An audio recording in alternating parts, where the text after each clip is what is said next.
para que tengamos una idea, comenzó con la caída del Imperio Romano de Occidente. Si ustedes, no sé si se acuerdan, pero el año pasado estuvimos viendo que el Imperio Romano se dividió en dos y en el siglo V comenzó a tener la parte occidental diferentes invasiones que llevaron a que finalmente el imperio colapsara. Es decir que mientras el Imperio Romano de Occidente cae, el de Oriente continúa, que es el amarillito que se ve en el mapa, va a continuar funcionando 1000 años más. Entonces vamos a ver lo que ocurría en esta zona del Imperio Romano de Occidente. Bueno, acá tenemos una línea de tiempo donde se establece más o menos la Edad Media, comienza en el siglo XV, ¿sí? En el siglo V, perdón, y se extiende hasta el siglo XV. Recordemos que es todo un proceso, que no es que de repente estamos en la Edad Media, sí, fue todo un proceso el que llevó a llamarle a esta etapa Edad Media. Se divide en dos grandes partes, la Alta Edad Media y la Baja Edad Media.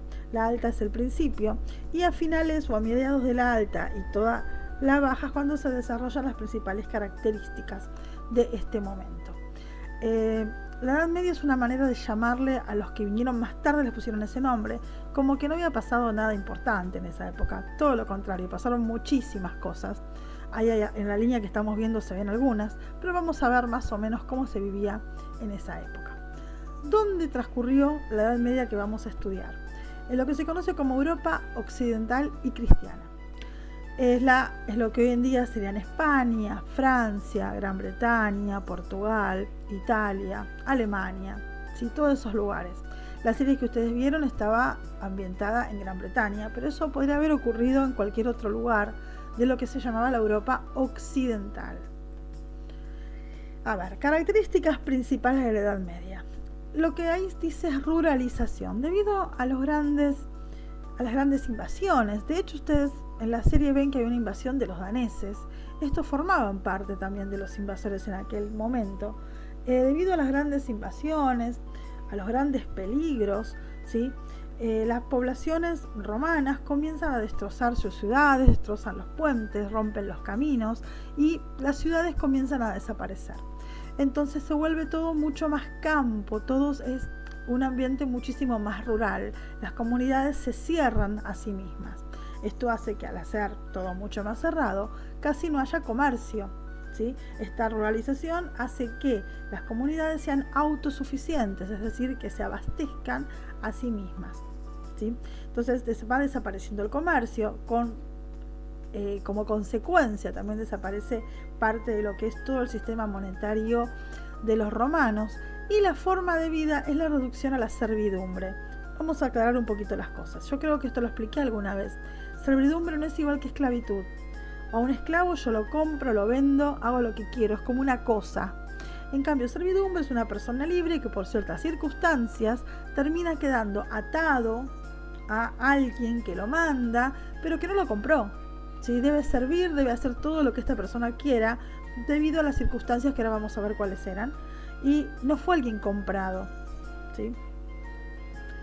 La Edad Media se va a caracterizar por los señoríos. Los señoríos era un lugar, un terreno enorme, que tenía generalmente un castillo, ¿sí? Un castillo que era lo que dominaba todo, la parte quizá más alta, donde había un señor que vivía en este castillo, como el que vieron en la serie. Tenía su propio ejército, vivía su familia, vivían los integrantes de las capas sociales más altas. Alrededor estaba todo lo que sería la tierra de los campesinos. Estos campesinos tenían muchas obligaciones, ¿sí? Entre otras era labrar su propia tierra, pero a la vez labrar también la tierra del señor. El señor tenía una tierra donde cada campesino debía ir por turnos a trabajarla. ¿Sí? El señor se encargaba principalmente de qué es lo que tenían a cambio estos campesinos. Era protección. ¿Sí? En caso de una invasión o de un peligro, se podían esconder en el castillo. Pero debían pagar por todo, debían pagar, digamos, todo tipo de impuestos por el uso de molinos, por el uso de bosques, por el uso de puentes, por el uso de hornos o todo lo que sea necesario, debían pagar y no podían irse de esa tierra. Si bien continuaban siendo libres, estaban atados a la tierra por estas obligaciones que tenían con el Señor. como vemos acá, vemos cómo vivían cada uno, ¿sí? El señor muchas veces podía costearse un caballo y muchas veces hasta podía tener un ejército propio y hasta hacía sus propias leyes. Vivían en un castillo que eran grandes fortificaciones, no eran de muy fácil acceso, justamente estaban preparadas para protegerse de las invasiones. Mientras que los campesinos vivían en chozas, ¿sí? Generalmente de piedra, madera, ramas, y era una especie, llamémosle, de monoambiente, donde las personas vivían, comían, guardaban a los animales, dormían, todo se hacía en el mismo lugar. ¿Cómo era en esta época la política? Y existía un rey, sí, pero este rey no tenía poder, no tenía mucho poder, o sea, ustedes habrán visto, en la serie de hecho se ve que hay como varios reyes, hay varios reinos. En realidad había un rey, pero este rey, al estar amenazado y no tener el control total de sus tierras, lo que hacía una especie de arreglo con señores que a cambio de protección y de servir en su ejército, el rey les entregaba una parte de tierra, que no es que era de ellos, no le pertenecía a los señores. Con el tiempo terminó perteneciéndoles, pero en realidad era un intercambio, una tierra con campesinos, a cambio de que lucharan en las guerras para defender a este rey. Estas tierras se dividían en diferentes formas. Las partes más grandes se llamaban condados, y hay quien estaba a cargo de un condado, un conde. Otras partes que estaban en lugares limítrofes con otros pueblos o en límites con los mares se llamaban marcas. Quien estaba a cargo de una marca, un marqués. Y otros lugares se llamaban ducados, que quien estaba a cargo de un ducado, un duque. En el segundo escalón, digamos, se encontraba la nobleza y el clero. La nobleza eran estos señores, ¿sí? y el clero eran los funcionarios de la iglesia. Tanto el rey como la nobleza y el clero se llamaban sectores privilegiados, porque no trabajaban ni pagaban impuestos. En la base de la pirámide había un gran campesinado, sí, que se encargaba de tareas agrícolas y de pagar impuestos, y eran los no privilegiados que justamente se encargaban de trabajar y pagar impuestos y mantener a los otros. Este tipo de sociedad se la conoce como estamental, porque no son clases sociales. Cuando hablo de clase estoy hablando de una diferencia de dinero. Acá economía monetaria dije que casi no había. Entonces esta sociedad estamental es que vos nacías en un grupo social y no podías moverte de ese. Estabas en ese lugar por nacimiento, no podías ni subir ni bajar. Este sistema se mantuvo muchos años, pero en los siglos XIV y XV tuvo lugar una crisis por una confluencia de causas, ¿sí? Primero y principal hubo el clima estuvo muy malo, con lo cual provocó malas cosechas. Estas malas cosechas hizo que la gente comenzara a tener hambre. Cuando la gente tiene hambre, está mal alimentada, es mucho más fácil que se enferme. Cuando es mucho más fácil que se enferme, es mucho más fácil que se muera. Entonces esto provocó un descenso demográfico.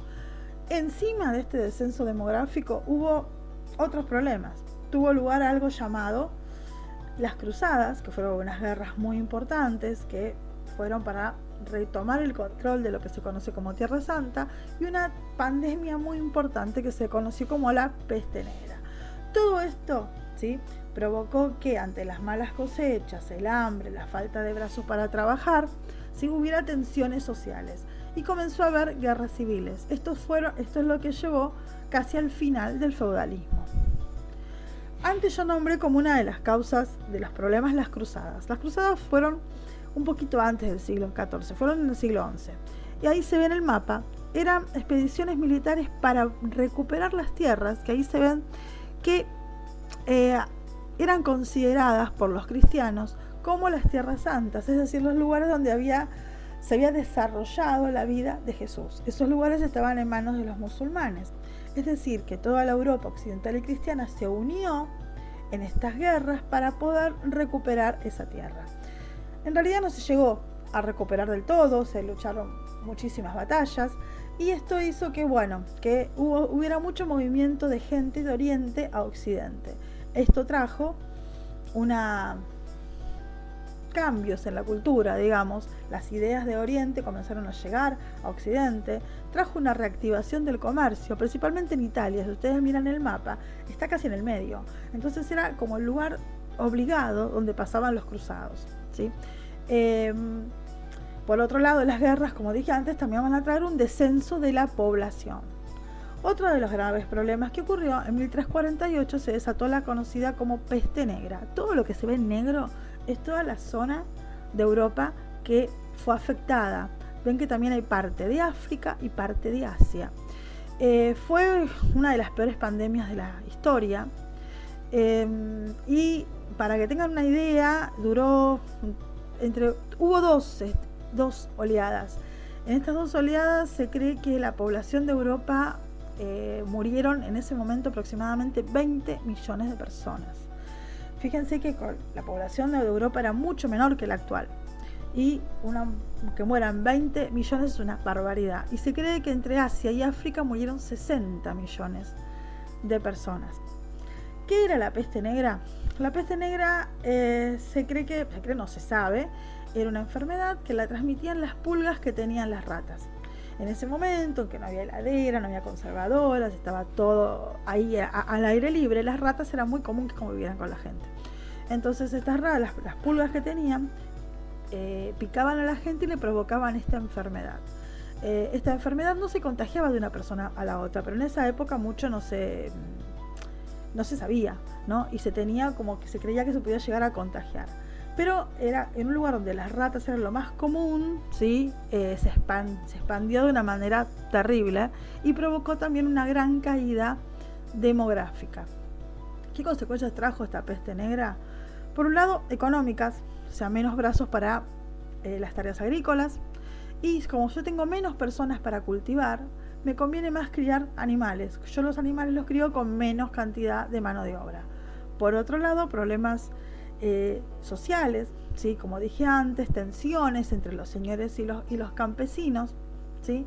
Y finalmente hubo luchas entre la nobleza y la monarquía porque los reyes comenzaron a querer recuperar el poder que habían perdido.